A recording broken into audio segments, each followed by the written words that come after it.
Je ne sais pas pour vous, mais quand j'ai lancé la bande-annonce de 28 ans plus tard, je m'attendais à quelque chose d'à peu près similaire à World War Z. Je sais que le film n'est pas parfait, mais je m'attendais globalement à ça. Mais après visionnage de cette bande-annonce, j'ai bien l'impression que ce 28 ans plus tard ressemblera davantage à un épisode de The Walking Dead d'Daryl Dixon. Salut les gars, j'espère que vous allez bien, que vous êtes en pleine forme et que vous êtes bien installés.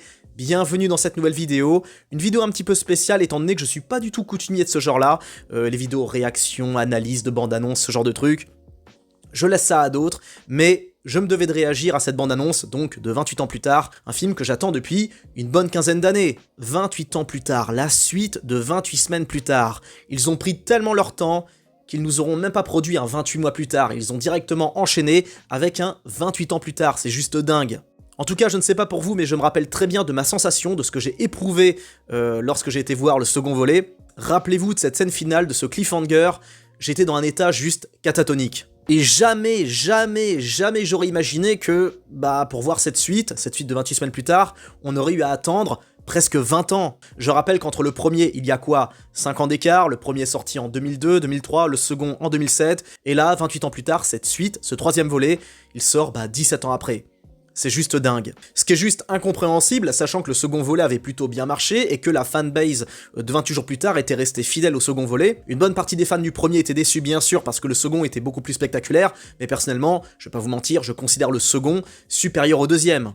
Je préfère être honnête. Et je pense avec le recul que cette longue attente est finalement une erreur car, après visionnage de cette bande-annonce, et je l'ai visionné plusieurs fois croyez-moi, j'ai bien l'impression que le projet qui s'annonce risque d'aller droit dans le mur.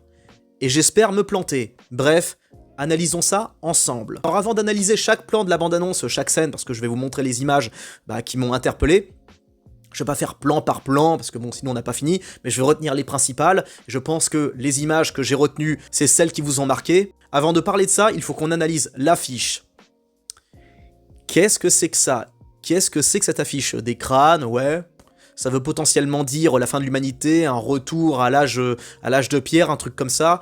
Pourquoi pas, mais quand même, comparons avec la première affiche, simple, modeste, très réussie. Et maintenant, comparons avec la seconde affiche, bien plus belle, super bien travaillée avec les deux gamins, avec les infectés autour. Moi, personnellement, j'aime bien ce genre d'affiche parce que c'est pas complètement fidèle avec ce qu'on a vu dans le film. Il y a aucun moment où on voit les infectés courir dans la Tamise, mais l'affiche, elle claque, franchement, je la trouve super cool. Mais là, je dois dire que je suis pas spécialement transcendé, et je suis pas non plus transcendé par le casting. Beaucoup ont trouvé ça génial qu'au casting on ait Aaron Taylor-Johnson, Monsieur Kika, c'est peut-être, c'est pas encore sûr, peut-être le futur James Bond. D'autres ont trouvé ça génial de découvrir un acteur de classe comme Ralph Fiennes au casting, mais personnellement, je m'en fous complètement qu'il y ait des grosses têtes à l'affiche de ce film. J'aurais voulu des nobody, comme pour le premier et le second.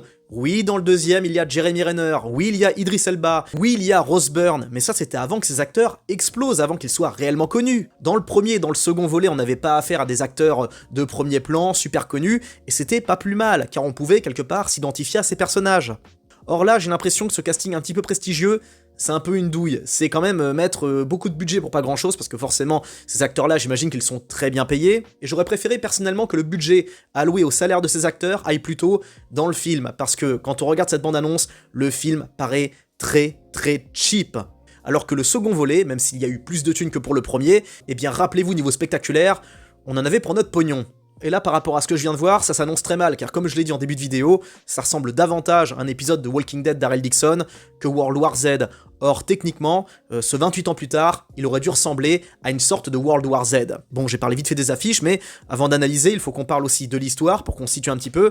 Alors, concernant l'histoire, je m'attendais à un truc assez sérieux, assez mature, du style, quelque chose en lien avec la géopolitique, en mode, bon, je vais spoiler, attention, donc ceux et celles qui n'ont pas encore découvert 28 semaines plus tard, n'insistez pas, coupez cette vidéo. Maintenant, tout de suite, là, parce que ça va spoiler à pleine balle, donc techniquement, à la fin du second, les infectés se répandent en Europe, ils arrivent à Paris, c'est le bordel.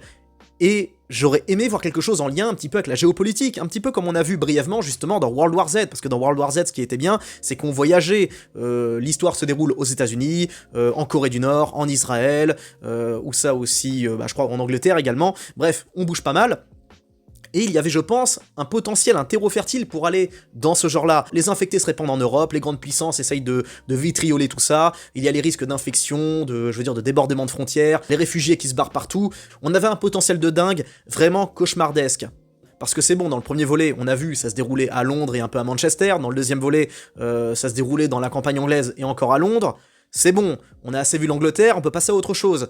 Or, plutôt que de situer l'histoire en Europe ou dans je sais pas quel pays du monde, on revient en Angleterre.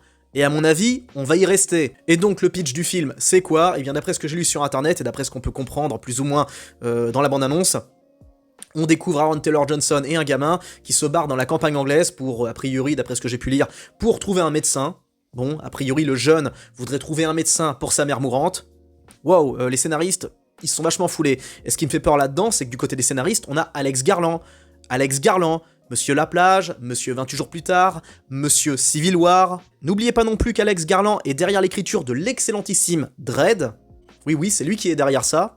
Et même si pour l'instant on a eu droit qu'à un petit teaser, même si on ne sait pas grand chose, ça sent quand même mauvais. Et surtout, ce qui sent mauvais, c'est le côté cheap. Alors que pourtant, regardez le budget pour ce film, comparé avec les anciens, ça sent pas bon. D'ailleurs, je précise, quand j'ai vu le trailer, je sais pas pour vous, mais à la base, j'étais censé me retenir, je devais lutter pour ne pas voir cette bande-annonce parce que je veux découvrir ce film Day One sans aucune interférence, sans aucun spoil. Mais malheureusement, je suis faible, je l'ai regardé, j'ai pas hésité une seule seconde, j'ai vu sur mon fil, sur mon téléphone, j'ai cliqué direct, j'ai mis mon casque, je me suis plongé dedans. Je sais pas pour vous, mais j'ai pas pu m'en empêcher. Quand on regarde le début de ce trailer, visiblement, on peut comprendre qu'on va se retrouver dans les débuts de l'arrivée du virus dans Londres, l'outbreak, et ça c'est plutôt intéressant, pourquoi pas, même si ça aurait été pas plus mal à la rigueur de centrer directement un film sur l'outbreak. Personnellement, j'aurais plus été d'ailleurs chaud pour voir une série 28 jours plus tard, car il y a vraiment un potentiel pour faire une série télé. J'aurais bien vu une série télé crescendo. On démarre au début, c'est le premier épisode pilote, où on voit les mecs travailler le virus, etc. Deuxième épisode, bim, le virus se répand dans Londres, full bordel. Et je sais pas, ça aurait été bien de voir 8 épisodes pour une saison. Le dernier épisode se terminerait sur la victoire totale du virus sur le monde entier, où l'humanité est complètement ravagée. Ça aurait été intéressant de voir ça. Vous imaginez le potentiel de zinzin? Alors après, on peut se rassurer, vu que il n'y aura pas que 28 ans plus tard de prévu prochainement, il y aura 2 autres films dans une même veine, 2 suites à ce 28 ans plus tard. On va croiser les doigts pour que ce soit bien, franchement, aussi bien celui-là que les autres, même si je suis pas mal inquiet, car comme certains l'ont dit dans pas mal de commentaires, cette bande-annonce ne ressemble en rien à un 28 jours plus tard. Bref, ça y est, j'y viens enfin, nous allons enfin décortiquer ce trailer, excusez cette longue présentation, mais il fallait quand même que je pose quelques bases, car j'imagine que si vous regardez cette vidéo, vous êtes un grand fan de cette licence, car 28 jours et 28 semaines plus tard, c'est où on adore, où on déteste, où ça nous parle, où ça nous parle pas, et ces films, je pourrais en parler pendant des heures. J'ai même d'ailleurs, pour anecdote, essayé de faire une rétrospective de 28 jours et 28 semaines plus tard, j'avais préparé une vidéo d'1 heure, voilà, d'1 heure vraiment, j'avais tout terminé, j'ai une vidéo d'1 heure qui traîne sur mon ordinateur. Le problème c'est que je ne peux pas la mettre en ligne sur YouTube, car pour des questions de droit d'auteur, je ne peux rien montrer, je ne peux pas montrer le moindre extrait d'une seule scène, c'est juste infernal, et je ne peux pas me permettre de sortir une rétrospective sans montrer des scènes du film. Bref, les questions de droit d'auteur c'est génial, donc malheureusement il y a une rétrospective qui dort sur mon ordinateur, et je ne peux pas le foutre sur YouTube. Et quand je dis que je peux pas le mettre sur YouTube, c'est pas qu'une question de monétisation, c'est une question de visibilité tout court. Je la mets en ligne, personne la verra. Donc dans cette bande-annonce, excusez-moi, on y revient, on découvre l'Outbreak avec des gamins qui regardent Teletubbies sur une télé cathodique, on reconnaît tout le décorum typique du début des années 2000, parce que le mobilier était encore type années 90, début 2000. Mais le truc qui m'a saoulé un petit peu, c'est qu'il y a un festival de clichés assez insupportable, comme la meuf qui se fait bouler dans l'escalier, bam, en mode jumpscare.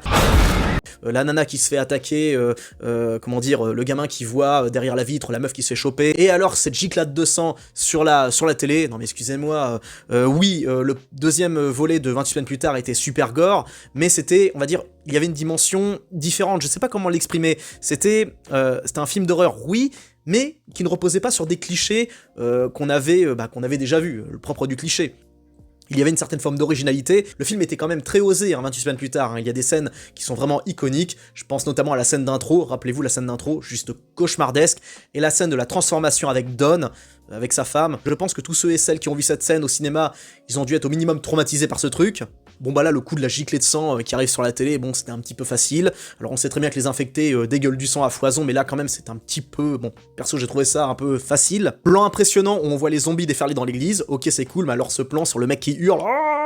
Oui, oui, on avait compris, c'est un film d'horreur, pas besoin de montrer que des gens souffrent et hurlent, on sait à quel point c'est l'enfer ce truc. Donc visiblement on aura droit à une scène d'outbreak, et je pense, et je me trompe peut-être, c'est une supposition, c'est une théorie, je pense que le gamin, dans la bande-annonce qui dit qu'est-ce qui se passe maman, ce sera plus tard le mec joué par Aaron Taylor-Johnson, et on découvrira Aaron Taylor-Johnson sur cette île, une île du nord de l'Angleterre, d'après ce que j'ai pu lire sur internet. À vrai dire, j'ai l'impression que en Angleterre, tout est dans le nord, hein, même le sud, ça a l'air de ressembler au nord. Mais en tout cas, on est dans un décorum quand même assez dur, assez triste, une île isolée de tout. Bon, on imagine bien que justement, ceux qui ont pu survivre à l'infection, c'est tous ceux et celles qui sont planqués sur des îles. Là, au moins, ils sont tranquilles, personne va les emmerder. Là, les mecs, ça fait 30 ans qu'ils vivent comme ça. Donc, il y a une espèce de retour à l'âge féodal où, tout le monde doit travailler dur pour survivre. Ils doivent cultiver des légumes, élever des bovins, tout ça. Il n'y a plus aucune industrie, il n'y a plus aucun hôpital. C'est vraiment la galère, c'est vraiment horrible.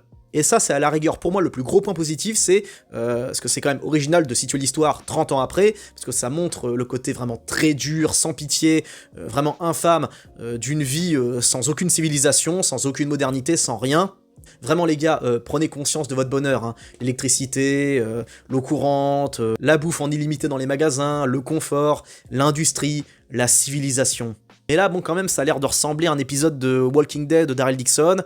Ok, bon, où est passé le budget? Parce que bon, montrer des cottages, une île d'Angleterre complètement paumée, un peu de campagne, bon, alors visiblement, il y a une espèce de culte bizarre à une espèce de divinité, enfin, regardez ce calvaire avec la flèche sur le front. Dans quoi ils vont nous embarquer, où est-ce qu'ils vont nous emmener, qu'est-ce que ça veut dire? Malheureusement, j'ai bien l'impression que, comme ça fait 30 ans que les gens sont un peu laissés à l'abandon, ils vont revenir à des cultes un peu bizarres, un peu obscurs. Une bande-annonce qui est quand même assez mystérieuse, mais qui, je pense, en dit déjà assez.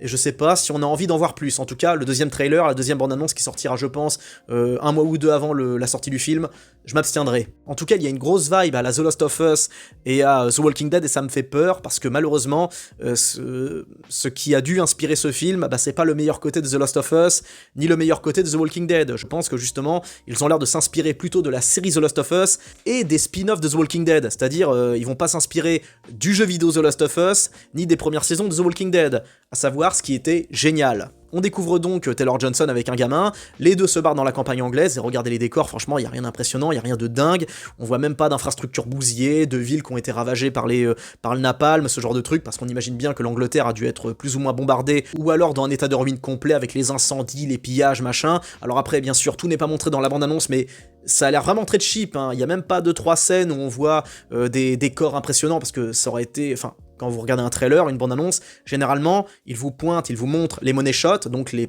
plans les plus impressionnants, pour stimuler la hype. Or là, qu'est-ce qu'il y a de stimulant? Pas grand-chose. Et attends, juste, je retiens un truc. En 30 ans, ils n'ont pas été foutus de mettre en place une barrière un peu plus sécurisée, un peu mieux. Qu'est-ce que c'est que ça, franchement?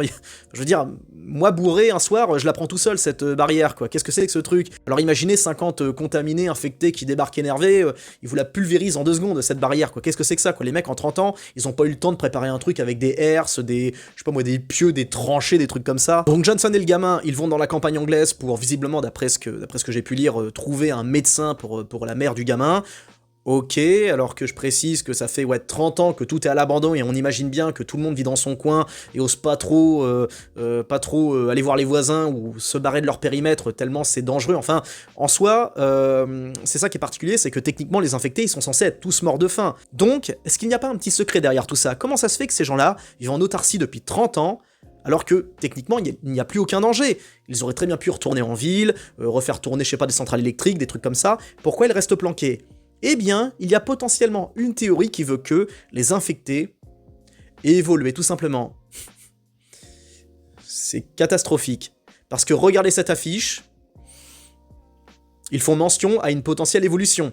Donc les infectés auraient potentiellement évolué.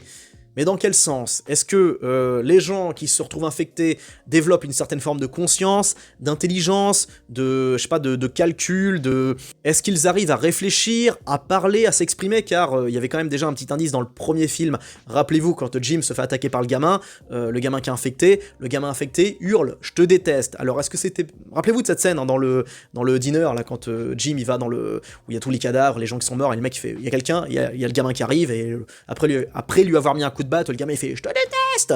Alors, est-ce que c'était une hallucination de la part de Jim? Est-ce qu'il a imaginé le gamin dire « Je te déteste » Est-ce qu'il l'a dit vraiment? On ne sait pas. Cependant, c'est possible que les infectés évoluent, et surtout les infectés les plus jeunes. Parce qu'on peut supposer, et là c'est ma théorie, qu'un jeune qui se fait infecter par le virus, eh bien, il garde, on va dire, ses facultés, alors qu'un adulte, dans la force de l'âge, une fois que tous les neurones sont placés, j'en sais rien machin, il n'y a plus de possibilité d'évolution, le mec il reste en mode animal, c'est-à-dire qu'il voit un mec, il fonce dessus pour le défoncer, point barre, alors qu'un gosse, peut-être qu'il a encore des facultés, des synapses qui fonctionnent machin, et on peut imaginer effectivement qu'un gosse qui se fait infecter, eh bien il garde, on va dire, une trace d'humanité, et il est encore capable d'évoluer en grandissant.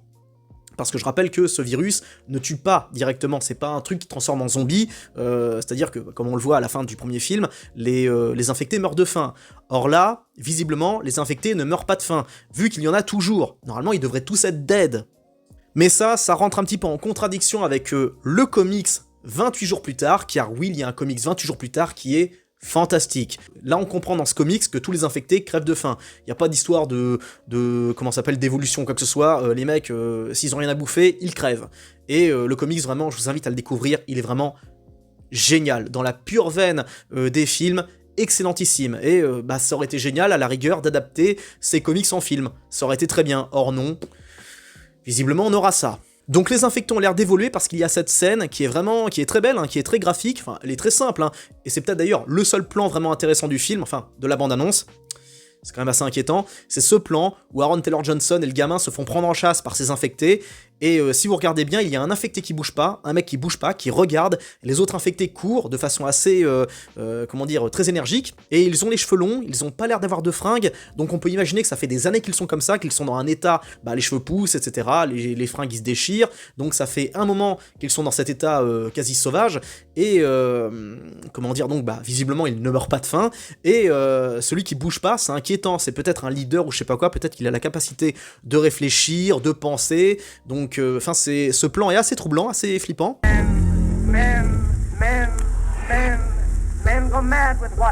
Dans ce plan d'après, il y a Johnson et le gamin qui rentrent dans une vieille maison originale, une vieille bâtisse de ferme, un vieux corps de ferme. Vous pouvez tourner ça n'importe où, hein. Niveau budget, ils ont pas l'air de s'être cassés les... ils sont pas foulés, hein. Enfin, c'est super simple, quoi. Vous pouvez tourner ça pour gratos, pour rien. Et donc on a ce plan sur le mec qui est pendu par les pieds, et bien évidemment on imagine que c'est un infecté, parce que il se secoue comme un cocotier dès qu'il s'approche, et qu'est-ce qu'il y a de marqué sur son torse? Jimmy. Oh mon dieu, ça sent le fanservice, parce que c'est pas le seul moment où vous voyez écrit Jimmy, donc ce mec on sait pas pourquoi il a greffé Jimmy sur son corps, et c'est peut-être d'ailleurs Jimmy, c'est peut-être Cillian Murphy, en réalité on n'en sait rien, et il y a cet autre plan, donc on voit c'est peut-être le même bâtiment, où on voit Jimmy gravé dessus, donc on peut imaginer que c'était la maison qu'occupait Jimmy avec Selena et Anna à la fin du premier film, à la toute fin, mais qu'est-ce que c'est que ça? Dans quoi il nous embarque? Oh, moi je m'en fous de Cillian Murphy, je m'en fous de Jim, de Selena, tout ça. Ils sont censés être morts, ou alors disparus, ils sont censés être barrés sur le continent, comme on le comprend dans le comics, où Selena se retrouve dans un camp de réfugiés en Scandinavie, mais on s'en fout de Jim. Enfin, est-ce que vous aviez vraiment envie de revoir Cillian Murphy? Pas moi, je voulais voir autre chose, une autre histoire, d'autres personnages. C'est lourd à la fin, quoi. Ce serait bien de voir autre chose. Donc on a bien sûr le cliché de l'infecté qui se réveille au dernier moment, qui effraie le gamin, oh le jumpscare, ouh.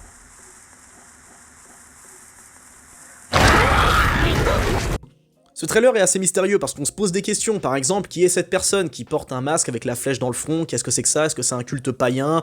Est-ce que les mecs sont revenus dans une espèce de délire guerre fratricide entre eux? Parce que j'imagine que c'est, vu la panique, est-ce que c'est une attaque du village par des, par un autre village voisin? Parce que bon, on imagine que, c'est largement possible que les mecs vrillent complètement s'il y a plus de civilisation, s'il y a plus de hiérarchie, s'il y a plus d'ordre ni rien, les genres deviennent très vite primitifs. Et pourquoi pas, on peut imaginer d'ailleurs que la petite île qu'on voit est en conflit avec une autre île pour une histoire, je sais pas, moi, de... je sais pas, il y a un gamin qui a volé une poule, ou je sais pas, il y a un bidule qui a buté un tel, on peut supposer des choses, supposer des théories, mais bon, ça... Est-ce que c'est vraiment ce qu'on a envie de voir dans un film qui est à la base centré sur quelque chose d'assez d'assez réaliste, d'assez presque médical, quoi, parce qu'on parle quand même d'un virus, le virus de la rage, de la fureur qui se répand, etc. À la base, j'aurais voulu voir des militaires, des médecins, des gens normaux, enfin j'ai pas envie de voir ça, quoi, je m'en fous complètement. Enfin, du moins, ça, pour l'instant, ça me fait pas rêver. Peut-être que je changerai d'avis quand je verrai le film, peut-être que je le trouverai génial, fantastique, sera sûrement un chef-d'œuvre, qui dépassera de très loin le premier et le second volet, mais perso, j'y crois pas. Autre plan mystérieux, ça, les piles de crânes. Qu'est-ce que c'est, là aussi? Est-ce qu'on est revenu à une espèce de rituel païen, où on empile les crânes, machin, de ses ennemis, pour montrer où, faut pas nous emmerder, etc. Pourquoi pas, ouais, c'est beau, hein, c'est bien fait, mais quel intérêt, quoi, oui, c'est pour nous montrer que les gens deviennent primitifs, deviennent des monstres, allez, on va peut-être avoir droit à la métaphore du style, ah, vous savez, hein, finalement, est-ce que l'humanité vaut mieux que les infectés, est-ce qu'on vaut mieux que les contaminés au fond de nous? Oh, pitié, j'ai peur qu'on nous fasse cette leçon, comme Romero nous le faisait dans ses films sur les zombies, où en gros, l'humanité était peut-être pas mieux, finalement, que les morts vivants, parce que finalement, l'être humain est cupide, il est pas bon, il est pas sympa, il est pas gentil, gna gna gna gna. Bref, ça c'est un peu inquiétant, c'est un peu lourd, parce que quand même, hein, il y a une morale assez... parce que même si c'est mature, même si c'est adulte, 28 jours et 28 semaines plus tard, il y a un truc qui m'énerve un peu, c'est cette critique de l'armée, quoi, dans le premier, dans le second volet. Le premier volet reprend limite, point pour point, la base du Jour des Morts Vivants de Romero, à savoir critique de l'armée. Dans le Jour des Morts Vivants de Romero, les militaires, c'est des cinglés, c'est des tarés, on peut pas leur faire confiance, ils sont encore pires que les zombies. Et dans 28 jours plus tard, c'est la même chose, c'est le même topo, les soldats sont encore pires que les infectés, patati patata. Dans le second volet, les militaires sont responsables encore une fois du bordel, c'est à cause d'eux que le virus se répand dans Londres. Bon, voilà, la petite balle perdue, et il y a de fortes chances pour qu'on ait droit à peu près à la même chose dans ce 28 ans plus tard, car qu'est-ce qu'on voit? On voit des soldats. Et ces soldats sont particuliers. Alors on aura droit à cette scène cliché où les soldats sont dans un tunnel, il n'y a pas un bruit, hop, ils croient entendre quelque chose, il n'y a rien, ils se retournent et il y a un mec qui leur saute dessus. Allez, encore un cliché, et bam. Enfin, j'ai roulé des yeux quand j'ai vu ça, c'est un truc qu'on a déjà vu 150 000 fois. There's no discharge in the war. Alors après, peut-être que ce film s'adresse aux nouvelles générations, à ceux et celles qui n'ont pas l'habitude des jumpscares, mais perso, j'en doute. Parce que oui, il y a quand même, enfin, j'en doute. C'est possible aussi, hein, il se peut que ce film s'adresse aux nouvelles générations. Des générations qui sont quand même, on va le dire, moins exigeantes que la nôtre, car quand on a grandi, quand on a évolué avec des films au potentiel aussi élevé que ceux qu'on a découverts dans les années 90, 2000 et 2010, bon bah, comparons avec ce qui se produit maintenant, c'est le jour et la nuit.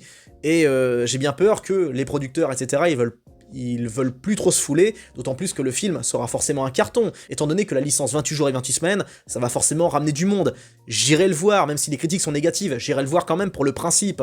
Je vous donnerai mon avis, hein, day one, dès que je l'aurai vu, mais je parlerai en tant que fan du premier et du second volet. Et j'espère voir, vraiment, j'espère me planter par rapport à mon analyse, j'espère vraiment voir quelque chose similaire à ce qu'on a vu dans les précédents volets. Malheureusement, j'ai peur qu'il cherche à moderniser la licence et qu'il nous oriente vers quelque chose d'un peu plus... Bah, déjà, le fait de voir Aaron Taylor Johnson avec un gosse, ça m'ennuie. De le voir avec un ado, parce que j'ai bien l'impression qu'on va avoir affaire à pas des histoires de love, pas des histoires d'ado, mais malheureusement, dès qu'on met un ado ou un gamin dans une histoire, ça enlève en maturité. Bon, après, il y a des exceptions, comme par exemple Logan, mais bon, même si, voilà, c'est...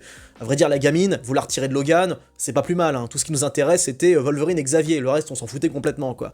Et, enfin, je pense, hein, pour vous, je sais pas, mais pour moi, oui. Et... en tout cas, je le sens mal, si le film a mis autant de temps pour être produit, enfin, vu la distance, enfin, parce que le 28 semaines est sorti en 2007, celui-là il sort en 2025, enfin c'est 18 ans d'écart, c'est quand même un truc de dingue. Donc il y a de fortes chances pour que ce film-là soit adapté au cinéma actuel. D'ailleurs, pour tourner le couteau dans la plaie par rapport au budget du film, qui est quand même assez élevé, alors que pourtant, ça s'annonce très cheap, je veux dire, vous avez pas vu de horde d'infectés, de trucs comme ça, je reviens à World War Z, parce que même si le film est pas parfait, bah... on en avait pour notre argent, on voyageait, on voyait du monde, c'était spectaculaire, c'était du vrai cinéma. Or là, où est passé le fric, vraiment? Parce que le fric n'est pas passé non plus dans la caméra, vu que le film a été tourné avec un iPhone. Oui, oui, il a été tourné avec un iPhone. Alors oui, bien sûr, ils ont pas tenu le téléphone comme ça pendant le tournage, mais il y avait tout un matos derrière, machin, mais je pense pas qu'un iPhone, avec tout le matos, ça coûtait aussi cher qu'une grosse caméra de dingue qui fait des, je sais pas moi, des plans séquences, des travelling, des machins, bon bref, je me comprends. Et en tout cas, ça rend super bien visuellement. Mais est-ce que le budget vraiment va être à la hauteur des scènes qu'on va... Enfin, est-ce que le budget va être à la hauteur... Ou plutôt, est-ce que le film va être à la hauteur du budget? Là, c'est une autre histoire. Enfin, ça me hante, cette question, et ça, malheureusement, c'est quelque chose que je découvrirai qu'au mois de juin de l'année prochaine. Je rappelle que The Last of Us a coûté 100 millions de dollars, les gars. 100 millions. Ce truc-là, ça a coûté 100 millions de dollars. Alors que pourtant, on n'a pas l'impression qu'elle a dû en coûter plus de 20 ou 30 millions, quoi. Grand max. Alors je sais bien, il y a l'inflation et tout le bordel, mais quand même.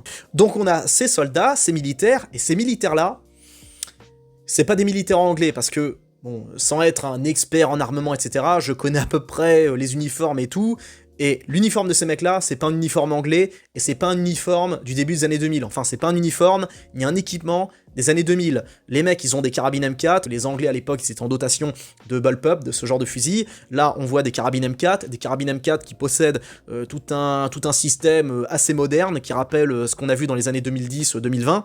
Encore une fois, je suis pas expert, mais d'après ce que je vois, ça sonne pas très début 2000. Au niveau des uniformes, au niveau des tenues, au niveau des armes, tout ça. Donc on peut supposer que le reste du monde tient encore le coup, et que l'Angleterre est sous quarantaine définitivement, et que de temps en temps, les forces de l'OTAN, je sais pas quoi, envoient des forces spéciales en Angleterre pour faire des rapports, des check-ups, des topos, c'est possible. Parce que là, les mecs, là, leurs flingues, c'est pas des trucs qui étaient vraiment très courants dans les années 2000. Début 2000. Enfin, je me plante peut-être. S'ils ont fait cette erreur, franchement, c'est dégueulasse parce que ça aurait été bien de rester un minimum, raccord avec la temporalité du film. Parce que techniquement, là, ce 28 ans plus tard, se déroule en 2002. Le temps est stoppé, il est bougé, comme pour The Last of Us qui se déroule, l'apocalypse se déroule dans le film, dans le jeu vidéo, pardon, c'est en 2013, bon bah le monde est coincé en 2013, pour toujours, bon bah là, ça devrait rester coincé en 2002 pour toujours, pour l'Angleterre.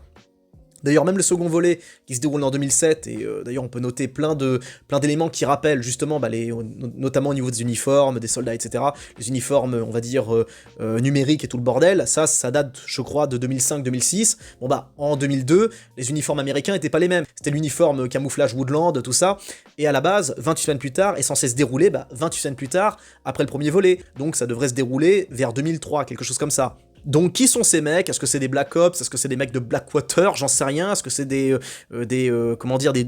troupes privées envoyées comme ça en Angleterre pour, je sais pas, chercher potentiellement le patient zéro, ou alors retrouver le laboratoire à l'origine du bordel? Bon, personnellement, j'en doute, on verra bien, mais ces mecs-là, ça me paraît bizarre, je peux pas imaginer que ces gars-là soient des militaires qui soient planqués dans un trou depuis 30 ans, ça me paraît bizarre. En tout cas, la bande-annonce est quand même relativement bien gérée, bien maîtrisée, bon, ça rappelle pas du tout un 28 jours plus tard, mais quand même, les infectés sont quand même assez discrets, on n'en voit pas beaucoup, on les voit de loin, on n'arrive pas trop à les discerner, c'est pas plus mal. Donc on va avoir la surprise, on verra bien justement s'ils sont vraiment différents, s'ils peuvent parler. Ce serait intéressant d'ailleurs que les infectés parlent, je sais pas, lancent des insultes, disent des trucs, communiquent entre eux, parlent entre eux. D'ailleurs, il faut noter que à la base, petite anecdote, j'avais vu ça dans les commentaires audio du réalisateur de Danny Boyle, quand j'avais vu le premier 28 jours plus tard. Pour anecdote, sachez-le, Danny Boyle à la base, où c'est Garland. Je crois que c'est Garland, il me semble.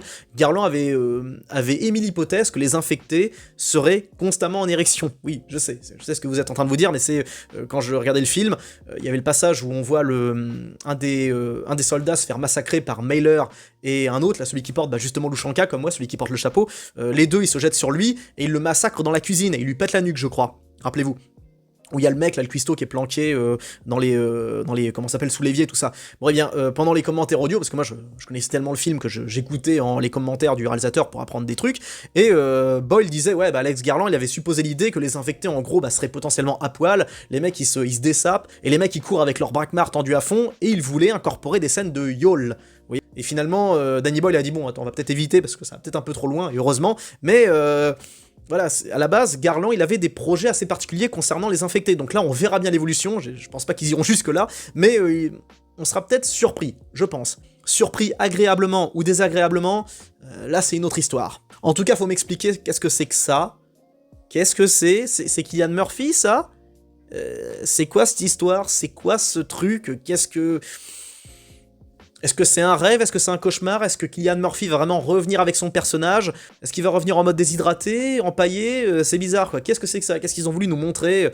Bon, je sais même pas si j'ai envie de savoir, très franchement. Et bien sûr, on aura droit à ce cliché qu'on a déjà vu 150 000 fois, le soldat qui se fait soulever à un bras par un infecté. Enfin, c'est un truc qu'on a déjà vu. Quel intérêt de montrer ça? Enfin, c'est... En plus, ces infectés, ils ont une force surhumaine, quoi. Ils peuvent soulever un mec comme ça de 80 kilos, tout équipé, d'un bras... Balèze, hein, oui, effectivement, bah, ils ont bien évolué les trucs, hein, ils ont... Bon, en tout cas, je suis resté assez incrédule devant cette bande-annonce. Tiens, j'ai oublié de mentionner la présence de Ralph Fiennes.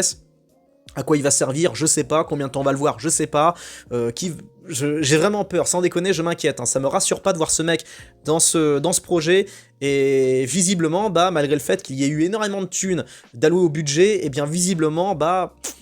Ouais, bah je sais pas où est passé l'argent. Ça a pas l'air vraiment très spectaculaire dans le sens qu'on aurait aimé voir, quoi. Parce que techniquement, avec un budget pareil, vous mettez des explosions, des bombardements, des trucs comme ça, comme on a vu pour le deuxième volet. Rappelez-vous des scènes de bombardement de Londres, c'était juste hallucinante, quoi. Et pourtant, bah...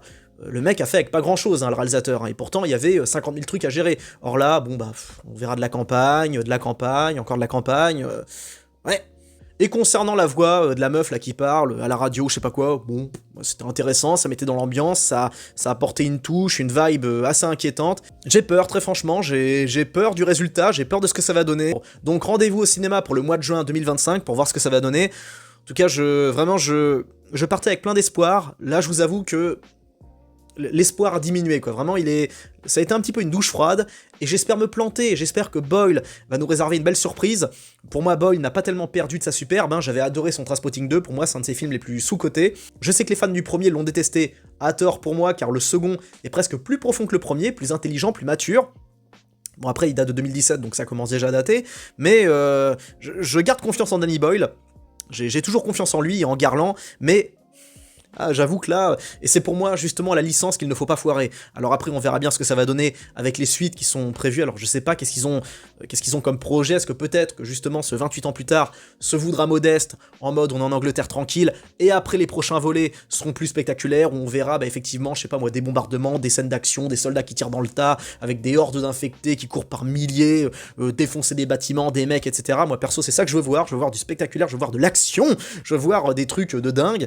Enfin, là, je veux un truc crescendo, quoi. Spectaculaire, un peu posé, spectaculaire, un peu posé. Et là, j'ai pas spécialement envie de voir Taylor Johnson dans la campagne anglaise avec un arc à flèche, quoi. J'ai pas envie de voir ça, quoi. Mais bon, on verra bien. Et vous, qu'est-ce que vous en avez pensé? Est-ce que vous avez eu le même ressenti? Est-ce que vous êtes enthousiaste? Est-ce que ça a été une douche froide? Dites-moi ce que vous en pensez. On se retrouve dans les commentaires pour en discuter, parlez-en avec moi, avec d'autres, bref, échangez vos idées, échangez vos théories également, car c'est encore une licence où on peut se permettre des théories sur l'évolution du virus, sur comment il s'est répandu dans le monde, est-ce que ça a atteint tous les pays d'Europe de l'Ouest, est-ce que ça a atteint l'Afrique, est-ce que ça a atteint l'Amérique, est-ce que ça a atteint l'Australie, j'en sais rien, ce sera intéressant, enfin n'hésitez pas à proposer vos théories, j'épinglerai la plus pertinente, voilà, on en reste là pour cette fois, et on se retrouve au mois de juin pour la critique du film. Mais encore une fois, je vous le dis, j'ai peur. Et là, pour le coup, c'est pas les infectés qui me terrifient. A très bientôt les amis, prenez bien soin de vous, ciao, et surtout n'oubliez pas de checker le comics 28 jours plus tard. Si vous êtes fan du film, faites-moi confiance, vous n'allez pas le regretter. Le premier volet, il est un peu... ouais, et puis finalement, vous allez vous laisser embarquer par le truc, et vous allez vous dire... hey, mais c'est ça en fait qu'il faudra adapter. Allez, c'est bon, je vous lâche. À très bientôt, prenez bien soin de vous. Ciao.